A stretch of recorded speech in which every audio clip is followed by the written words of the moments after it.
Okay. கவிமுன்றில் கவிதை கலந்துரையாடல் 5க்கு வருகை தந்திருக்கும் உங்கள் அனைவருக்கும் வணக்கம். இன்று தாமரை முனுசாமி அவர்கள் திரு விக்னேஷ் அவர்கள், கவிஞர் விக்னேஷ் அவர்கள் எழுதிய கடவுளின் ஹைக்கூ நூல் குறித்து ஒரு கலந்துரையாடல் நடத்த உள்ளார். காலதாமதம் ஏற்படுத்தாமல் நம்ம நேரா நிகழ்ச்சி அவர்கிட்ட ஒப்படைச்சிடலாம். வாங்க தாமரை முனுசாமி. ஓகே, நன்றி ஆசிரியர் பிரித்திவி. ஓகே, இந்த கலந்துரையாடல் இணைந்திருக்கும் அனைவருக்கும் வணக்கம். இன்று நாம் ஒரு நூலை பத்தி ஒரு சிறு கலந்துரையாடல் தான். நூலை பத்தி பேசினாலே நம்மளுக்கு நேரம் போறதும் தெரியாது, ரொம்ப நேரம் எடுக்கும். இது இது என்ன நூல் பாத்தீங்கன்னா, கடவுளின் ஹைக்கூ. கவிதை நிறைய வகை இருக்கும், அதுல ஒரு பரிணாமம் பெற்ற ஒரு வகைதான் ஹைக்கூ. இத ஜப்பான் நாட்டில இந்த கவிதை மிகவும் பிரசித்தி பெற்றது. அங்க தொடங்கி அப்படியே மொழி பல பல மொழிகளில் கலந்து தமிழுக்கும் வந்தது. இந்த ஹைக்கூவோட ஸ்பெஷல் என்ன அப்படின்னு சொல்லி பார்த்தோம்னா ஒரு என்ன சொல்லுவாங்க, மூர்த்தி சிறுசா இருந்தாலும் கீர்த்தி பெருசுன்னு சொல்லுவாங்கல்ல, அந்த மாதிரி ஹைக்கூக்கு இருக்கிற ஒரு தனித்தன்மை என்னன்னா, மிக குறுகிய அடிகள், 2 அடிதான், 7 அசை. ஆனா அது கூறக்கூடிய கருத்துகள் மிகவும் அதிகம். நீங்க பாத்தீங்கன்னா, நான் சில ஹைக்கூவை பத்தி சில பகிர்வுகளை உங்களுக்கு கவனிச்சிருக்கேன். ஓகே, மரபு கவிதை போல பல நெறிமுறைகளுக்கெல்லாம் உட்பட்டது அல்ல ஹைக்கூ. சிறிய எண்ணிக்கையிலான சொற்களையே கொண்டு எழுதியிருப்பாங்க, ஆனா அதுல கருத்து ஆழம் மிக அதிகமாக இருக்கும். இது புத்தகங்களாக வெளியிடப்படுவது வழி தவிர இணையத்தில் அதிக பிரசித்தி பெற்றது. ஓகே, அடுத்த நம்ம ஸ்லைட் பார்க்கலாம். இந்த நூல் பாத்தீங்கன்னா எந்த நோக்கத்துல எழுதியிருப்பாங்க பாத்தீங்கன்னா, இறைவன் அவர் ஹைக்கூ எழுதுனா அப்படி இருக்கும். எதை சார்ந்து இறைவன் இந்த உலகத்தை பார்த்து ஹைக்கூ, அந்த கடவுளை கவிஞனாகவும் அவர் இந்த உலகத்தை காண்ற விஷயங்களை கருவாகவும் இந்த நூல் அமைந்து இருக்குது. இதுல பார்த்தோம்னா நம்ம மொத்தம் 6 பகுதிகள் இருக்கும். ஒவ்வொரு பகுதியும் ஒரு 10 கவிதைகளை கொண்டு இருக்கும். பாத்தீங்கன்னா, முதல் தலைப்பு கடவுளின் கைவண்ணம். இது இயற்கை சார்ந்து கடவுள் அவர் படைத்த விஷயங்களை பத்தி என்ன சொல்றாரு, எப்படி பாக்குறாரு அப்படின்னு சொல்லி இருக்கும். அடுத்து கடவுளின் பிழை, கடவுள் படைச்சிட்டாரு, நான் படைச்சதுல நான் பிழை செஞ்சுட்டேன் அப்படின்னு நினைக்கிற விஷயங்கள் அது. அடுத்தது காலச்சக்கரம். இந்த காலச்சக்கரம் எப்படி நகர்கின்றது, எப்படி செயல்படுது அப்படின்றத கூறக்கூடியது. அதுக்கப்புறம் கலிகாலம், இப்ப நம்ம வாழ்ந்துட்டு இருக்கிற காலகட்டத்துல கடவுள் எதெல்லாம் பாக்குறாரு, என்னென்ன மாற்றங்கள் ஏற்படுது அப்படின்னு சொல்லிட்டு இருக்குது. அதுக்கப்புறம் கடவுள் எனும் காட்சி பொருள். எல்லாம் சரிதான், கடவுளே நானே என்ன பாக்குறேன்னா என்னையே ஒரு காட்சி பொருளா தான் நான் இங்க பாக்குறேன் இக்காலகட்டத்துல அப்படின்ற ஒரு நோக்கத்துல எழுதியிருப்பாரு. அதுக்கப்புறம் கடவுளின் திறவிளையாடல். என்னதான் மனிதன் பரிணாம மாற்றம், பல மாற்றங்கள், இயற்கைக்கு எதிராக என்னென்னலாம் செஞ்சாலும் கடவுள் என்ன தொடக்கம் முடிவு எதை வச்சிருக்காரு சொல்லி அதுலதான் நகருது அப்படின்னு சொல்லி இந்த நூலோட கவிதைகள் முடிந்திருக்கும். தொடர்ந்து இது முதல் கவிதை. இது ஒரு இணைய நூல் தான், PDF வடிவத்துலதான் நான் படிச்சேன். இந்த கலந்துரையாடல் முடிந்து நான் உங்களுக்கும் பகிர்றேன் குரூப்ல, நீங்க படித்துக் கொள்ளலாம். ஓகேவா? பாத்தீங்கன்னா ஒரு பூமிய கடவுள் எப்படி எழுதியிருக்காரு ஒரு ஹைக்கூல பார்த்தோம்னா பசுமை சாட்டையில் நான் சுழற்றும் பம்பரம் உலகம் அப்படின்னு சொல்லியிருக்காரு. இது பாத்தீங்கன்னா 2 அடிதான், ஆனா அத கருத்து ஆழம் ஒரு கவிதையோட அழகு என்னன்னு பார்த்தோம்னா பாக்குறவங்க ஒவ்வொருவருக்கும் கருத்து வேறுபாடு இருக்கும். கவிஞர் ஒரு நோக்கில் எழுதிட்டு போயிருக்கலாம், ஆனா அத வாசிப்பாளர்கள் அவங்களோட ஒரு பார்வை எதுல இருக்கு அப்படின்னு பொறுத்துதான் நான் இன்னைக்கு என்னோட கலந்துரையாடல்ல பகிர போறேன். ஓகேவா? பசுமை சாட்டையில் தான் சுழலும் பம்பரம் அப்படின்னு சொல்லியிருக்காரு. எப்படி பம்பரம் ஒரு சாட்டை எடுத்து சுழன்றோன்னே அது சுத்திக்கிட்டே இருக்குதோ, அந்த மாதிரி இந்த உலகம் ஒரு பம்பரமா இருக்கு, சுழன்றுட்டே தான் இருக்கு. ஆனா கடவுள் எப்படி அதை படைச்சிருக்காரு, பசுமையாதான் படைச்சிருக்காரு அப்படின்ற ஒரு கருத்துல அது இருக்கு. அடுத்த கவிதை. இது நான் சொன்னல, கடவுள் முத வரியில இருக்கிறது. கடவுள் அவர் என்ன படைத்தார் அப்படின்னு கூறக்கூடியது. இயற்கை காதலன், ஆறறிவு இல்லா அறிவு ஜீவி. இங்க கடவுள் என்ன சொல்றாருன்னா ஹைக்கூல் வழியா, ஆஹ் ஆறறிவு மனுஷெல்லாம் வந்து இருக்கான். ஆனா உண்மையே இயற்கையை நேசிக்கிறது வந்து இயற்கையை காதலிக்கிற ஒரு உயிரினம் எது பார்த்தோன்னா வந்து விலங்குகள். ஏன் இப்படி கவிஞர் இப்படி எழுதியிருக்காரு? இல்ல கடவுள் நோக்கத்தை ஏன் இப்படி வச்சிருக்காரு அப்படின்னு நம்ம யோசிச்சோம்னா வந்து, மிருகங்கள் வந்து இயற்கையை அழிக்கிறது இல்ல. இயற்கையை வந்து விரிவுதான் படுத்தும். நம்ம ஒரு பொருள் மீது காதல் வச்சிருந்தோம்னா, அத நம்ம அழிக்க மாட்டோம். ஆனா மனிதர்கள் வந்து இயற்கை காதலன் அது இது எல்லாம் சொல்லலாம். ஆனா நம்ம அத வந்து அழிப்போம். ஆனா உண்மையான இயற்கையை நேசிக்கக்கூடிய ஜீவன் எதுன்னு பார்த்தோம்னா வந்து விலங்குகள் அப்படின்னு சொல்லி இங்க பதிவு பண்ணியிருக்காரு. அடுத்த கவிதை. உடைத்த ஒரு தேங்காய்க்குள் 1000 கோரிக்கைகள். இது வந்து சுயநலத்தை பத்தி சொல்லியிருக்காரு. நம்ம கொடுக்கிறது ஒரே ஒரு தேங்காய். இது எப்படி நம்ம எடுத்துக்கணும்னு பாத்தீங்கன்னா வந்து, அவன் கொடுக்க நினைக்கிறது ஒரு தேங்காய் தான். ஆனா அவனுக்கு கிடைக்குதுன்னு பாத்தீங்கன்னா, எனக்கு 1000 கணக்கான கோரிக்கைகள் வைக்கிறான். இதுல வந்து ஒரு சமநிலை இல்ல. நம்ம குடுக்கறது ஒண்ணு, ஆனா எதிர்பார்க்கிறது 1000க்கு மேல வந்து எதிர்பார்க்கிறோம். அதான் சொல்லியிருக்காங்க. ஒரு சுயநலம் மிகுந்த மனிதன் இததான் செய்வான். தன்னிடம் இருந்து எதையும் வந்து தாராளமா குடுக்க மாட்டான்.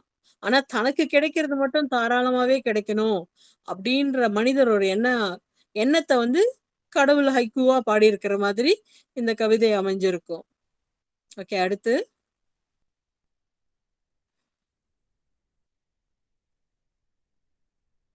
ஓகே. ஆண்டிக்கோலம் பூண்ட கடவுளுக்கு வைர அங்கி அன்னதான உபயமாகும் 50 ரூபாய். இது எதை மீன் பண்றாங்கன்னு பாத்தீங்கன்னா ஆடம்பரம்.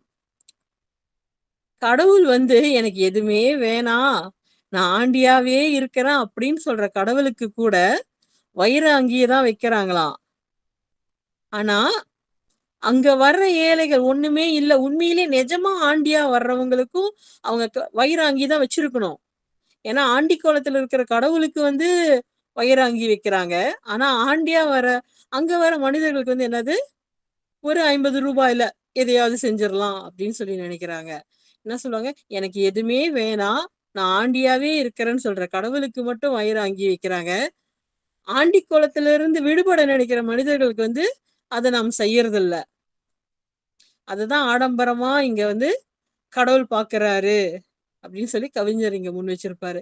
நம்மளும் பார்த்தோன்னா அதுதான் நம்ம செய்வோம். எனக்கு உதவி வேணும், அவங்க ஒருத்தவங்க தாழ்ந்த நிலையில இருக்கும்போது அவங்களுக்கு செய்ய உதவியை வந்து நம்ம ரொம்ப யோசிப்போம். பட் ஆனா கடவுள் வந்து எனக்கு எதுவும் வேணாம், நான் ஆண்டி கோலத்துல இருக்கிறேன்னு சொன்னாலும் நம்ம அங்க போய் செய்வோம். அதுலயும் ஒரு சுயநலம் தான் வெளிப்படும். ஓகே, அடுத்த கவிதை. ஓகே, இது வந்து மனித இனத்தின் அடையாளம், எதிர்கால ஆயுதம், 6ஆம் அறிவு. கடவுள் மனிதனோட 6ஆம் அறிவை எப்படி பாக்குறாரு அப்படின்னு சொல்லியிருக்காங்க. ஆஹ் இந்த உலகத்துல இருக்கிற உயிரினங்களையும் மனிதனையும் பிரிக்கக்கூடியது இந்த 6ஆம் அறிவு. உயிரினங்கள் எல்லாமே வந்து 1ல இருந்து 5 அறிவு வரைக்கும் அடங்கும். மனிதனுக்கு மட்டும் 6வது அறிவு இருக்கும். அந்த 6வது அறிவு தான் வந்து சிந்தித்து செயல்படக்கூடியது. சரியா தவறா அப்படின்னு சொல்லி எல்லாத்தையும் யோசிக்க கூடியது. அந்த மனிதனின் அடையாளமாக இருக்க வேண்டியது என்னவா ஆயிருச்சுன்னு பார்த்தோன்னா வந்து எதிர்கால ஆயுதமா மாறிடுச்சாம். ஏன் இந்த 6ஆம் அறிவை இப்படி கடவுள் சொல்றாரு அப்படின்னு பார்த்தோன்னா, மனிதன் சிந்திக்க சிந்திக்க உலகை அழிக்கக்கூடிய செயல்கள், வன்மை, கோபம், ஓகே, இந்த மாதிரி மற்ற விஷயங்களை வந்து கொண்டுட்டு வர பாக்குறான். சோ மனிதனுக்கும் அடையாளமாக விளங்கக்கூடியதே நம்ம எதுவா மாத்திட்டு இருக்கோம், ஆயுதமாக மாத்தி கொண்டு இருக்கிறோம். அததான் வந்து இந்த கவிதை கூறுது. அடுத்து.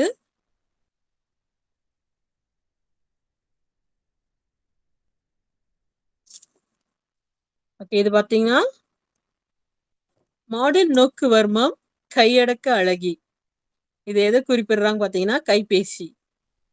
ஒரு 2 வரிதான், ஆனா இந்த காலகட்டத்தை எவ்வளவு அழகா விளக்கியிருக்காங்க பாருங்க. மாடர்ன் நோக்கு வர்மம். ஏன் நோக்கு வர்மம் சொல்றாங்கன்னா, நோக்குவர்மம் புரிந்தா நம்ம நம்ம யாரு நமக்கு நோக்குவர்மம் புரியுறாங்களோ அவங்க எண்ணத்துக்கு ஏத்தபடி நம்ம செயல்படுவோம். அந்த மாதிரி நம்ம கைபேசியை நோக்கணும்னா அதில் இயங்குகிற, அதில் தோன்றுகிற, அதில் வெளிப்படுகின்ற விஷயங்களுக்கு ஏற்ற மாதிரி நம்ம மாறிடுவோம். அததான் வந்து இந்த கடவுளின் ஹைக்கூ. இது வந்து கலியுகத்துல பார்க்கக்கூடிய விஷயங்களா சொல்லியிருக்காங்க. ஒரு கைபேசி அது வந்து மனிதன் என்ன பண்ணிருச்சுன்னா மோடனா ஒரு நோக்குவர்மம் புரிஞ்சிருச்சு. நோக்குவர்மம் புரிஞ்சதுனால தன்னிலை மறந்து அதன் பின்னே நம்ம ஓடிக்கிட்டு இருக்கோம் அப்படின்ற கருத்தை வந்து இந்த ஹைக்கூ வந்து முன்வைக்குது. ஓகே, தொடர்ந்து உதடுகள் இல்லா உரையாடல், எழுத்துக்களின் கலப்பு திருமணம், குறுஞ்செய்தி. இதுவும் பாத்தீங்கன்னா 2 அடி. ஆனா இது கூறக்கூடிய விஷயங்கள் வந்து நிறைய இருக்கு. நான் கொஞ்சம் கொஞ்சம் விரைவா தான் சொல்றேன். ஓகே. உதடுகள் இல்லா உரையாடல். இப்ப வந்து இந்த கைபேசி, குறுஞ்செய்தி எல்லாம் வந்ததுனால வாய்க்கு அங்க வேலை வர்றதில்ல.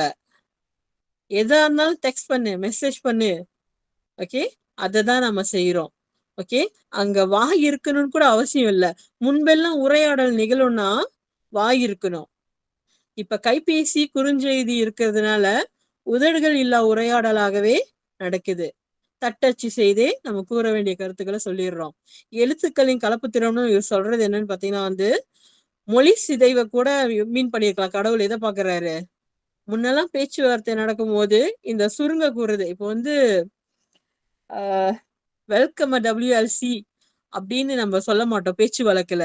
ஆனா குறுஞ்செய்தி அனுப்பும் போது நம்ம எப்படி சொல்லுவோம்? WLC அப்படின்னு சொல்லிட்டு அதுக்கே ஒரு கலப்பு திருமணத்தை பண்ணி வச்சிடுறோமா. மொழியில நடுவுல அப்படின்னு சொல்றாரு. டேக் கேரை நம்ம டிசின்னு போட்டு அனுப்புவோம். ஓகே. அந்த மாதிரி விஷயங்களை வந்து கடவுள் காண்றதா இந்த ஹைக்கூ வந்து காட்டுது. ஓகே, தொடர்ந்து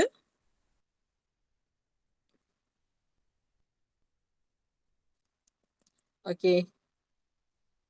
இந்த ஹைக்கூ பாத்தீங்கன்னா அகராதி பிடித்த மனிதர்களின் தனி அகராதி மதம். ஓகே. மத வேறுபாடு, மதம் பிடிச்சிருக்கு அப்படி சொல்லுவாங்க. மனிதனுக்கு வந்து ஒரு மதத்தின் மீது பற்று இருக்கிறது சிக்கல் இல்ல. அந்த மதம் மீது வெறி வரும்போது அவனுக்கு மதம் பிடிக்குதான். ஒரு யானை மதம் பிடிச்சா என்ன பண்ணும்? அதோட தன்னிலை இழந்து அழிவை ஏற்படுத்தும். அததான் இங்க கூறுறாங்க. அகராதி பிடித்த மனிதர்களின் தனி அகராதி மதம். அகராதின்னு சொல்றதே நம்ம என்ன சொல்லுவோங்க? ஒரு தீங்கு செய்யக்கூடிய ஒரு செயல் அந்த மாதிரி சொல்லுவோம்ல. அந்த மாதிரி மனிதர்களுக்கு மட்டும்தான் இந்த அகராதி வந்து விளங்குது. மதத்தை முன்னிறுத்தி பல குற்றங்களும் பிறருக்கு தவறுகள் எல்லாம் செய்யறதெல்லாம் வந்து அதனால நடைபெறுது. கடவுளே இத சொல்றதா ஹைக்கூ சொல்லியிருக்கு. மதம் வந்து மனிதனை வந்து வழிதான் நடத்தணும். இங்க வழி மாறி வேற திசைக்கு கொண்டுட்டு போறதா வந்து இந்த ஹைக்கூ வந்து புலப்படுத்துது. ஓகே, தொடர்ந்து ஓகே. வாக்குரிமை இல்லா என் தட்டிலும் 500 ரூபாய். அரசியல். கடவுள் வந்து கலிகாலத்தை பத்தி சொல்லும்போது என்ன சொல்றாரு? எனக்கு கூட தட்சணை வைக்கிறாங்க, நான் அரசியல்ல தெளிக்கணும்னு சொல்லிட்டு ஓட்டு போடுற மக்களுக்கு 500 ரூபாய் கொடுக்கறதுல நியாயம் இருக்கு. நான் தெளிக்கணும் இறைவா அப்படின்னு சொல்லிட்டு எனக்கும் ஒரு லஞ்சத்தை கொடுக்குறீங்களே. ஒரு லஞ்ச அரசியலை பத்தி சாடும் ஒரு ஹைக்கூ இது. ரெண்டு அடிதான். இதுல என்ன சொல்றாங்கன்னா ஒரு அரசியல்வாதி தன் நிலையை நிறுத்தி கொள்ள ஒரு அரசியல்ல சாதிக்க பணத்தை செலவிடுறான். அது எங்க யாருக்கெல்லாம் இல்ல. வாக்குரிமை இருக்கோ இல்லையோ, நல்லவனோ கெட்டவனோ எல்லா இடத்துலயும் வந்து ஒரு 500 ரூபாய் வச்சு தெளிக்கிறதுக்கான ஒரு பண அரசியலை வந்து இது சாடுது இந்த கவிதை.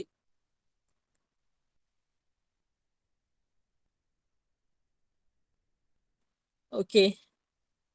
இது வந்து பாவங்கள் சார்ந்த ஒரு ஹைக்கூ. மனிதனின் எண்ணற்ற தவறுகள் கனமாகும் கோவில் உண்டியல். அப்படி என்ன சொல்றாங்கன்னா செய்த பாவங்களை தீர்க்கக்கூடியது கூட ஒரு பணமாதான் மக்கள் பாக்குறாங்க. என்னன்னா எந்த குற்றங்கள் செஞ்சாலும் பரவாயில்ல, ஒரு கோயிலுக்கு போயிட்டு பணத்தை காணிக்கையா செலுத்திட்டா அது தீர்ந்துரும். ஓகே. பணத்தை வந்து கொண்டு பாவத்தை குறைக்கலாம் அப்படின்ற சொல்லி மனிதர்கள்லாம் எண்றாங்க இந்த கலியுக காலத்துல அப்படின்ற இந்த கலியுக பிரிவுல வர இந்த ஹைக்கூ வந்து உணர்த்துது. என்ன பாவம் பண்ணாலும் பணத்தை கொடுத்து சரி பண்ணிடலாம்.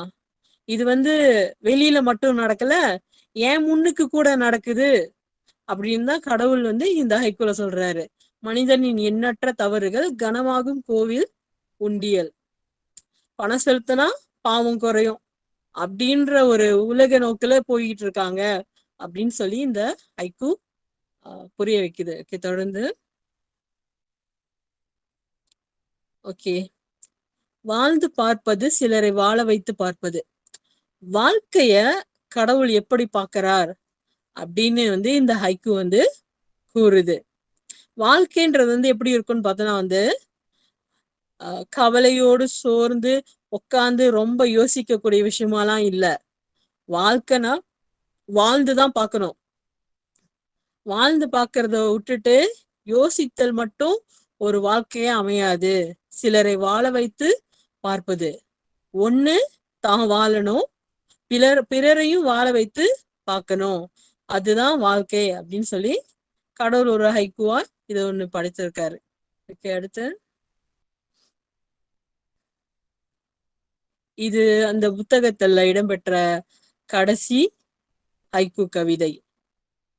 நான் இட்ட முற்றுப்புள்ளி கவிதைக்கும் உங்களுக்கும். கடவுள் எப்படி சொல்றாரு? மரணம். கடவுள் தான் கவிஞர் ஆயிட்டாருல, ஒரு முற்றுப்புள்ளி வச்சுட்டா அங்க முடிஞ்சிரும் எல்லாமே. அந்த மாதிரி என் கவிதையும் நான் முடிக்கிறேன், அந்த மாதிரி உங்களோட நிலையும் முடியும். அந்த நிலை முடியிற இடம் வந்து எங்கன்னு அந்த முடியிற இடம் வந்து எங்கன்னு பாத்தீங்கன்னா வந்து மரணம் அப்படின்னு சொல்லியிருக்காரு.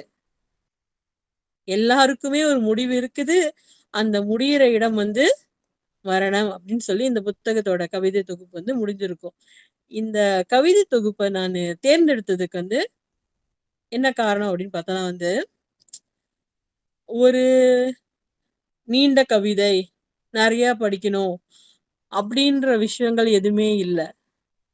கவிதை வந்து என்னை பொறுத்த வரைக்கும் வரம்பு வரையறை இந்த மாதிரி எதுக்குள்ளுமே ஒரு அடங்காத விஷயம்.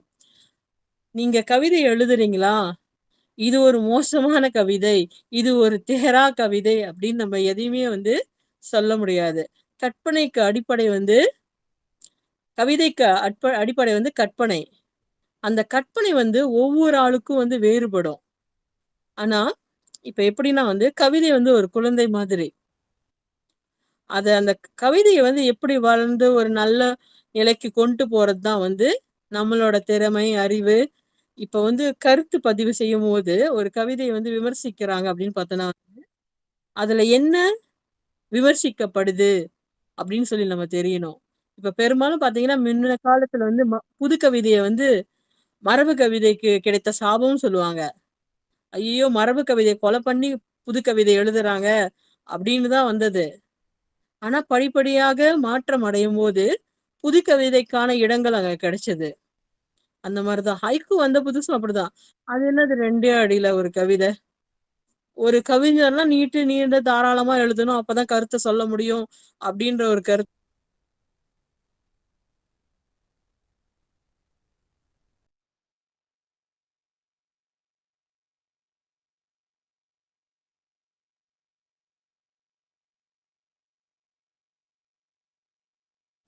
ஓகே, மன்னிக்கணும், வெளியாகிட்டேன் தவறுதலாக.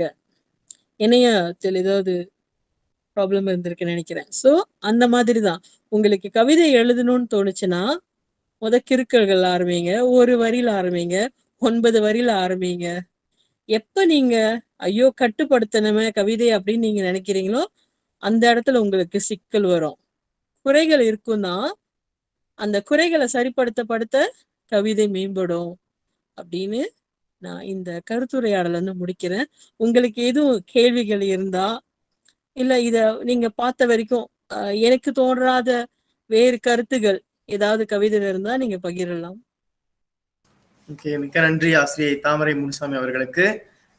பொதுவா இவங்க எழுத்தாளர் சாரி இந்த கவிஞர் வந்து நடத்தி முடிச்ச பிறகு நான் தான் என்னுடைய கருத்துக்களை சொல்லுவேன். இந்த முறை வந்து நான் கொஞ்சம் வழிவிட்டு உங்கள் அனைவருக்கும் வந்து ஒரு வாய்ப்பு கொடுக்கலான் இருக்கேன். ஸோ எனக்கு முன்னாடி கருத்துக்கள் கூற விரும்புறீங்களா? வந்திருக்கிற யாராவது? ஏன்னா எல்லாமே ஹைக்கூ தான் இல்லையா?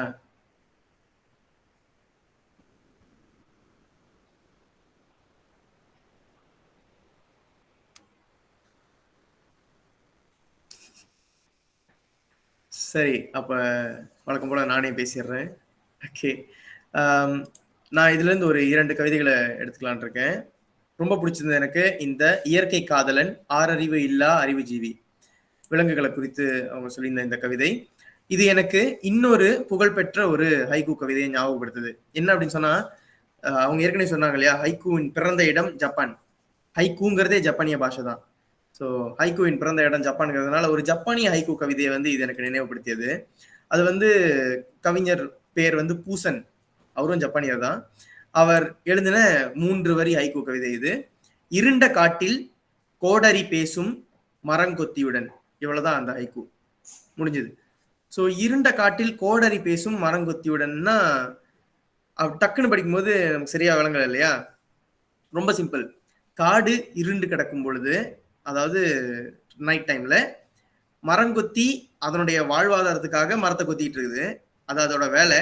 ஆனா அதே சத்தத்துக்கு இணையா, டக்கு டக்குன்னு அதே சத்தத்துக்கு இணையா ஒரு கோடரி ஒரு மரத்தை சீவிக்கிட்டு இருக்கு அப்படிங்கிறது அந்த கவிதை. ஸோ ராத்திரி நேரத்துல கடத்தல் மரங்கள் இருக்கு இல்லையா, மரங்களை கடத்தி விற்கிறாங்க இல்லையா மனிதன். ஸோ அதை குறிக்கிற ஒரு ஜப்பானிய ஹைக்கூ இது. அப்ப ஒரு மிருகமும் ஒரு மனிதனும் ஒரே வேலையை செஞ்சுட்டு இருக்காங்க, ஒரே ரிதம்ல ஒரே டோன்ல நடக்குது அந்த விஷயம்.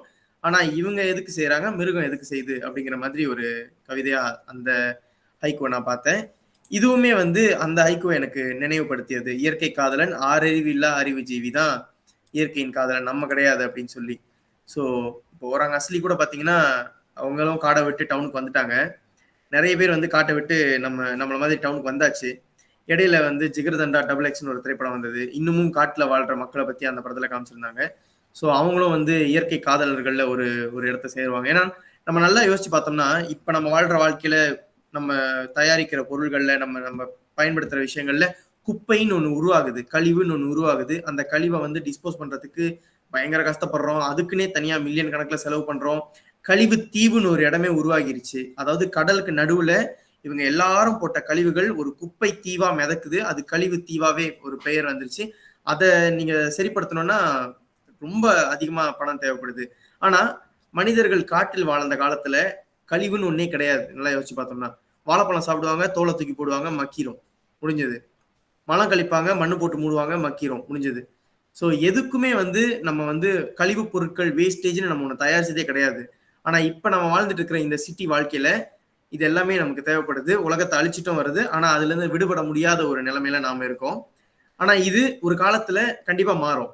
ஏன்னா வாட் கோஸ் அரவுண்ட் கம்ஸ் அரவுண்ட்னு சொல்லுவாங்க இல்லையா, அந்த எக்ஸ்ட்ரீமுக்கு ஏத்த மாதிரி கண்டிப்பா இது ஒரு நாள் மாறும். பருத்தியில திரும்ப ஆடை செஞ்சு போடுற நிலைமை வரும். மக்கள் எல்லாம் திரும்பவும் வெத்தலை கட்டிட்டு அலையிற ஒரு காலகட்டம் வரும். ஆனா அதை பார்க்கறதுக்கு நம்ம தான் உயிரோடு இருக்க மாட்டோம். ஏன்னா அது அந்த இவோல்யூஷன் நடக்கிறதுக்கு இன்னும் பல்லாயிரம் வருடங்கள் இருக்கு. ஸோ இந்த கவிதை எனக்கு ரொம்ப என்னை ரொம்ப ஈர்த்த கவிதை இதுல. அதே மாதிரி இந்த கடைசி கவிதையும் சரி, நான் இட்ட முற்றுப்புள்ளி கவிதைக்கும் உங்களுக்கும்ங்கிறது வந்து எனக்கு இந்த குழுவிலேயே வந்து திவ்யான்னு ஒருத்தவங்க இருக்காங்க. திவ்யா இருக்கீங்களா? சரி, அவங்க மைக் ஆன் பண்ணல. ஆனா இங்க கலந்துரையாடல் இருக்காங்க. சொல்லுங்க, என்ன கூப்பிட்டீங்க? உங்களை கூப்பிடல, நீங்க எழுதின கவிதையை வந்து இது ஞாபகப்படுத்துனுச்சு. என்னன்னா திவ்யா வந்து ஒரு கவிதை எழுதியிருப்பாங்க. வெயில் சார் சொல்லி அவங்க அந்த கவிதை எழுதினாங்க. அவங்க எழுதின அந்த கவிதையோட முடிவு எப்படி வரும்னா, இவ்வளவு தூரம் நான் இதெல்லாம் எழுதிட்டு வருவாங்க, தேநீர், குழம்பி, காஃபி எல்லாம் எழுதிட்டு வந்துட்டு கடைசியா இந்த காட்சி எதுக்கு உதவி செஞ்சுன்னா இந்த கவிதை எழுதுறதுக்கு தான் உதவி செஞ்சு அப்படின்னு சொல்லி முடிப்பாங்க. ஸோ அதே மாதிரி இங்க இவர் வந்து அந்த கடவுள் கவிதை புத்தகத்தை எழுதிட்டே வந்துட்டு இருக்காரு இல்லையா, முடிக்கும் பொழுது இந்த புத்தகத்துக்கு எப்படி இந்த கவிதை ஒரு முடிவோ அது மாதிரி உங்க வாழ்க்கைக்கு மரணம் ஒரு முடிவு அப்படின்ற மாதிரி அவங்க சொல்லியிருக்காங்க. ஸோ இந்த கவிதையும் எனக்கு ரொம்ப பிடிச்ச ஒரு கவிதை. நான் இந்த ஹைக்கூக்களை பார்த்ததுனால எனக்கு ரொம்ப பிடிச்ச ஒரு ஜப்பானிய ஹைக்கூ, இன்னொரு ஜப்பானிய ஹைக்கூ கவிதையை சொல்லிட்டு விடைபெறலான் இருக்கேன். ஐ மீன் என்னுடைய கருத்துக்களை முடிச்சுக்கலான் இருக்கேன். இது வந்து இதையும் வெயில் சார் தான் எனக்கு அறிமுகப்படுத்தினார் இந்த கவிதையை. 3 பச்சை தவளைகள், குளம், 3வது வரி வந்து பிளக் பிளக் பிளக்ன்னு இருக்கும். நேரடியா பார்த்தா ஒண்ணுமே புரியல. 3 பச்சை தவளைகள், 3 தவளை இருக்கு. குளம் இருக்கு, பிளக் பிளக்ல குளத்துல விழுந்துருச்சு, முடிஞ்சுச்சு அப்படின்ற மாதிரி இருக்கும். ஆனா இதை நீங்க எங்க வேணாலும் பொருத்தி பார்க்கலாம். பொது உடைமை, அரசியல், உணவு, எல்லாத்துலயும் பொருத்தி பார்ப்ப. ஒரு உதாரணத்துக்கு 3 பச்சை தவளைகள்ன்றது மா பலா வாழைன்னு வச்சுக்கோங்களேன். குளம்ங்கிறது பசியோட இருக்கிற என் வயிறுன்னு வச்சுக்கோங்களேன். பிளக் பிளக் பிளக் முடிச்சு, நான் 3த்தையும் சாப்பிட்டேன் அப்படின்ற மாதிரி. இப்ப அந்த 3 பச்சை தவளைகளை வந்து நம்ம சஜாரா டீச்சர்ன்றதுனால பாலிட்டிக், எக்கானமி, சோசியல்னு பார்த்துட்டு வச்சுக்கோங்களேன். இந்த 3 பச்சை தவளைகளும் பாலிட்டிக், எக்கானமி, சோசியல். அந்த குளம் வந்து ஒரு நாடு, பிளக் பிளக் பிளக், இது 3மே நாசமா போச்சுன்னா ஒரு நாடு அழிஞ்சிச்சுன்னு அர்த்தம். ஸோ அந்த மாதிரி பொதுவான ரொம்ப பொதுவான ஒரு கவிதையை வந்து ரொம்ப சிம்பிளா காமெடியா எளிய நடையில எழுதியிருந்தது ஒரு ஜப்பானிய ஹைக்கூ. அது எனக்கு இந்த ஹைக்கூ கவிதைகளை பார்த்துதான் ஞாபகம் வந்துச்சு. ஸோ நிறைய பேர் வந்து அவங்களுடைய கவிதை தொகுப்புகளை தேர்ந்தெடுத்த பட்சத்துல ஹைக்கூ கவிதையை தேர்ந்தெடுத்த ஆசிரியர் தாமரைக்கு இந்த வேலையில நான் வந்து ஒரு ஸ்பெஷல் நன்றியை தெரிவிச்சுக்கிறேன். ஓகே, இதுக்கு பிறகு வந்து நான் உங்களுடைய கருத்து எதிர்பார்க்கிறேன். யாராவது பேச விரும்புறீங்களா? வணக்கம். வணக்கம் அன்பரசி டீச்சர், வாங்க. வணக்கம் வணக்கம். ஓகே, தாமரை நல்ல கவிதையா தேர்ந்தெடுத்திருக்கீங்க, வாழ்த்துக்கள். எனக்கு அதுல வந்து ரொம்ப பிடிச்ச கவிதை வந்து அந்த கைபேசி கவிதை, மாடர்ன் நோக்கு வருமம். ஓகே, நோக்கு வருமம்னா நமக்கு என்னன்னு தெரியும். 7ஆம் அறிவு படத்துல பார்த்திருக்கோம். அதாவது ஒரு இதை வசியம் பண்றது, பார்த்தே வசியம் பண்ணுதுன்னு சொல்லுவாங்க. இப்ப இந்த காலத்துல நோக்கு வர்மம் வந்து கண்ணோட கண் நோக்கி நோக்கு வர்மம் இல்லாம கைபேசி தான் இப்போ நம்மளுடைய வந்து நோக்கு வர்மமா இருக்கு. ஏன்னா கைபேசியை தான் நம்ம எடுத்துக்கிட்டு ஒவ்வொரு முறையும் பார்த்து கொண்டிருக்கோம். நிறைய பேர் வந்து இததான் பார்த்துக்கிட்டு இருக்காங்க மணிக்கணக்கா. அந்த அளவுக்கு அந்த கைபேசி வந்து நம்மள மர்மம் பண்ணிருக்கு, வசியம் பண்ணிருக்குன்னு சொல்லலாம். இந்த கவிதை ரொம்ப அருமையா இருக்கு. எனக்கு படிச்சதுல ரொம்ப பிடிச்ச கவிதை இது. அதே போல பிருத்திவிராஜ் சொன்னார்ல 6 அறிவு, அந்த விலங்குகள் வந்து இயற்கையை எப்பொழுதுமே நாசம் பண்ணது கிடையாது. பார்த்த வரைக்கும் இந்த 6 அறிவு படித்த மனிதர்கள் தான் வந்து இந்த பூமியை நாசப்படுத்திக்கிட்டு இருக்காங்க, மாசுபடுத்திக்கிட்டு இருக்காங்க. அப்போ அந்த படி பார்த்தாக்கா மனிதர்கள்லாம் 5 அறிவாகவும் விலங்குகள் 6 அறிவாகவும் இங்க வந்து பேசப்பட்டிருக்கு. இந்த கவிதை ரொம்ப அருமையான கவிதை. அவ்வளவுதான் ஐயா. ஓகே, மிக்க நன்றி அன்பரசி டீச்சர். தொடர்ந்து இந்த கவிதைகள் குறித்து யாராவது பேச விரும்புறீங்களா? இல்ல ஆசிரியர் தாமரை எப்படி செஞ்சாங்கன்னு கூட நீங்க பேசலாம், பிரச்சனை இல்லை.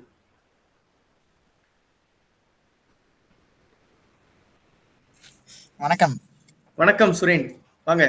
வணக்கம். முதல்ல தாமரை டீச்சருக்கு மிக்க நன்றி, இப்படி ஒரு கவிதை தேர்வெடுத்து இன்னைக்கு படைச்சதுக்கு. ஆக்சுவலி இந்த தாமரை டீச்சர் படைத்த கவிதையில முதல்ல எனக்கு என் பாட்டியை நினைவுபடுத்தின ஒரு கவிதைனா உடைத்த ஒரு தேங்காய்க்கு 1000 கோரிக்கைகள்னு ஒரு ஒரு ஓகே.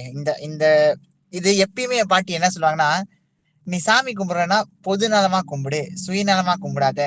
இதை எப்பயுமே எனக்கு உணர்த்துவாங்க. அவங்க வந்து எப்படி சொல்றது, இறைவனுக்கு எதிரா எதுவுமே அவங்க கிடையாது. அவங்க என்ன சொல்லுவாங்கன்னா, நான் நீ எனக்கு இதை செஞ்சனா நான் உனக்கு இதை கொடுக்குறேன், நீ இதை செஞ்சனா இதை கொடுக்குறேன், அப்படி சாமி கும்பிடுறத விடு, பொது நலமா கும்பிடுன்னு எப்பயுமே என் பாட்டி சொல்லுவாங்க. இப்ப என் பாட்டி இல்ல, ஆனா அந்த ஒரு கவிதை அவங்க படைச்சதுமே இன்னைக்கு என்னோட பாட்டி, எப்பயுமே பாட்டி பத்தி நினைப்பேன், சடனா அந்த கவிதை என் பாட்டியை நினைவுபடுத்துனுச்சு. பிறகு இன்னொன்னு வந்து அந்த தொலைபேசி, அந்த கலப்பு எழுத்துக்களில் கலப்பு திருமணம், இது இன்றைய நவீனத்துல நான் மிகவும் எப்படி சொல்றது, இதை நான் ரொம்ப எதிர்க்கிறேன் இந்த ஒரு கலந்துரையாடல். ஏன்னு கேட்டீங்கன்னா, தமிழ்ல நம்ம இயல்பா தமிழ்ல வந்து புலனத்திலயோ எதுலயோ தட்டச்சு செஞ்சோம்னா எதையுமே நம்ம வந்து சுருக்கி சுருக்கி தட்டச்சு செய்யவே முடியாது. இப்ப நானே வந்து என்னோட ஃபேஸ்புக்ல நான் போஸ்ட் போடுறதாகட்டும், இன்ஸ்டாகிராம், யாராவதுக்கு வாழ்த்து எழுதுனாலும் நான் எல்லாமே தமிழ்ல மட்டும்தான் பதிவிடுவேன். என்னோட கணக்குகள், அதாவது ஃபேஸ்புக் எதுல நீங்க போய் பார்த்தாலுமே எல்லாமே தமிழ்ல மட்டும்தான் எழுதியிருக்கும். அதாவது நான் தமிழுக்கு முக்கியத்துவம் கொடுக்கணும்.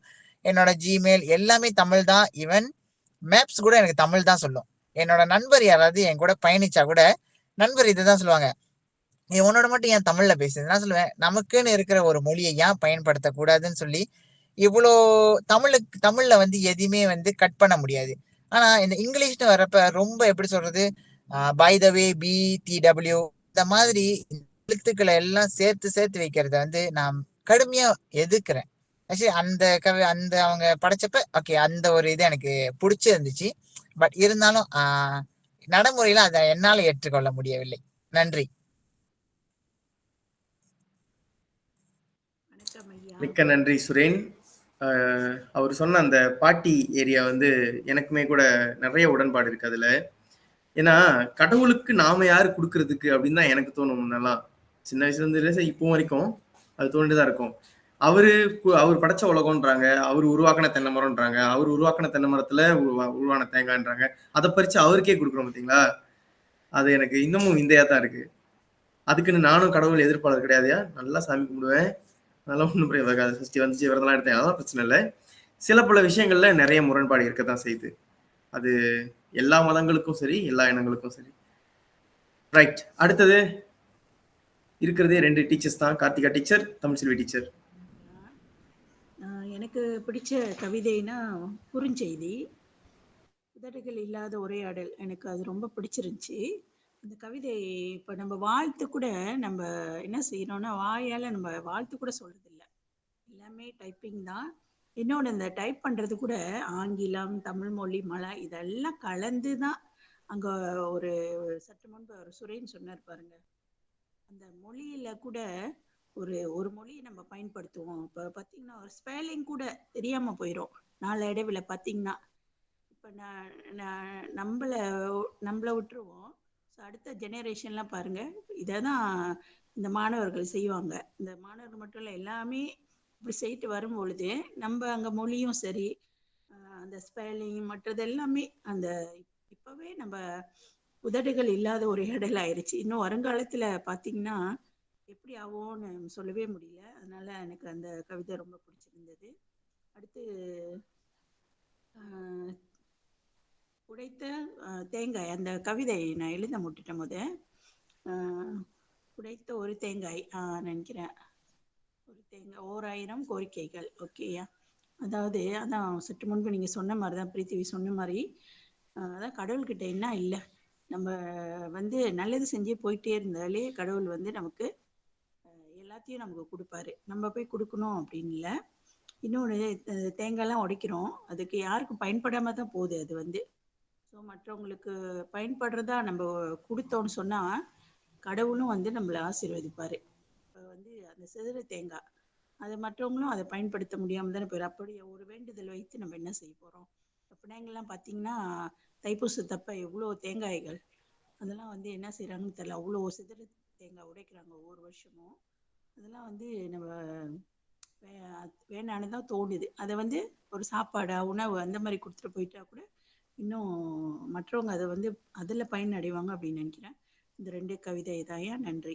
அப்புறம் வந்து அவங்க சிறப்பாக நீ கவிதை படித்தாங்க, ஐக்கூ கவிதைகள், அவங்களுக்கும் வாழ்த்துக்கள் சொல்லிக்கிறேன். நன்றி.